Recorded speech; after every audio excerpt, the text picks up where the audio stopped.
So the other day, I came across a story of this mafia who has been on the run for close to 30 years. 30 years of no capture, 30 years of confinement, 30 years of camouflaging and trying to run away from law enforcement. The story is told that when this man was arrested just the other month, is that he had changed his face, that even they could not even recognize him. The prosecutor said that they didn't even know what he looked like. And when the Prime Minister came to understand the story, she said that we finally won a battle. What battle will you be running from? The Bible gives a story of a man on a run. This man is not only a man on the run, but his struggle begins since conception. His name is Jacob. He's struggling with his brother from the mother's womb. He's struggling to exist and trying to find his own identity. Therefore, from that moment, he receives his brother and goes ahead to find the blessing that does not belong to him.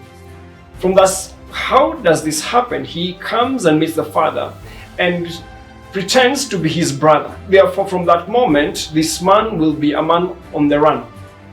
We all know of people who are in the run, who they're running from who they are, they're running from themselves, they're running from the presence of God.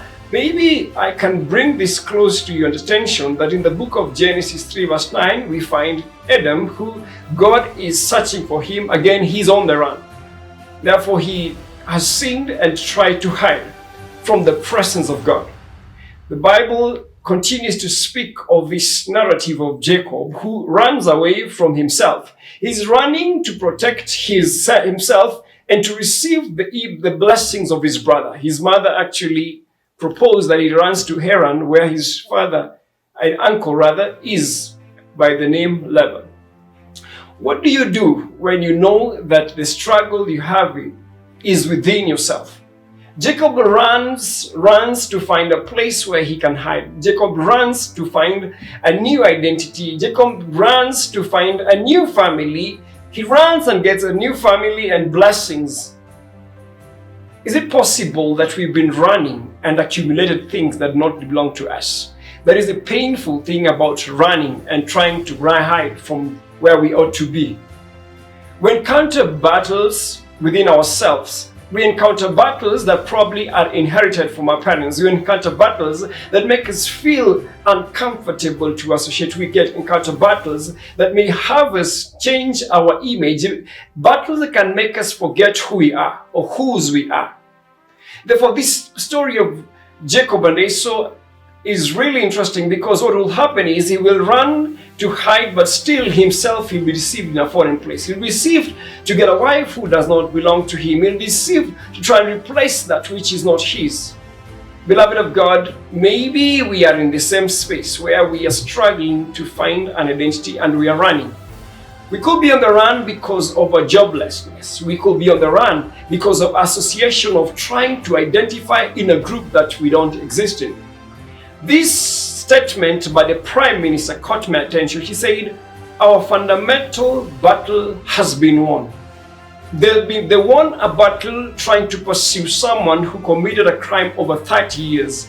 I can almost imagine what the expression was, because the Prime Minister flew in and found favor in establishing the identity of a man who had been on the run for over 30 years. Jacob will come to a point where he will now let his family move to the other side just because he wants to find identity, his real identity. The Bible says in the book of Genesis 32 verse 24, Jacob was left alone. Beloved, whatever your experience or struggle is cannot be controlled, cannot be sorted by other people. There comes a point in time where we ought to be left alone. Left alone to reflect, left alone to introspect, left alone to reevaluate our standards so that we can be able to come in terms with our challenges. When he was left alone, having left every blessings and family go ahead, he's at this point that he will wrestle with God. He wrestles with the God because it's a time where he says, this only thing he'd rather have only this relationship with God. What is this thing that maybe again you are struggling with for many years, maybe through conception? It's an addiction. It's something you found through the years. The Bible says in verse 26, and he said, let me go, for the day breaks. But he said, I will not let you go unless you bless me. And maybe we are reminded to let go of things unless we are blessed. And then it's at this point that he'll be asked his new identity. He'll be asked, what's your name? He'll say, my name is Jacob. And the Bible says, God will respond to him and tell him, you shall no longer be Jacob, but Israel, for you have struggled with God and with men and have prevailed. He had struggled, yes, with his brother. And now he had met God himself. And at this point, God changes his way. I hope that whatever you're struggling or you're running away from may lead you back to yourself to recognize who you are. We are people by God. God informs our identity. God defines our identity. God gives us a new name when you meet him.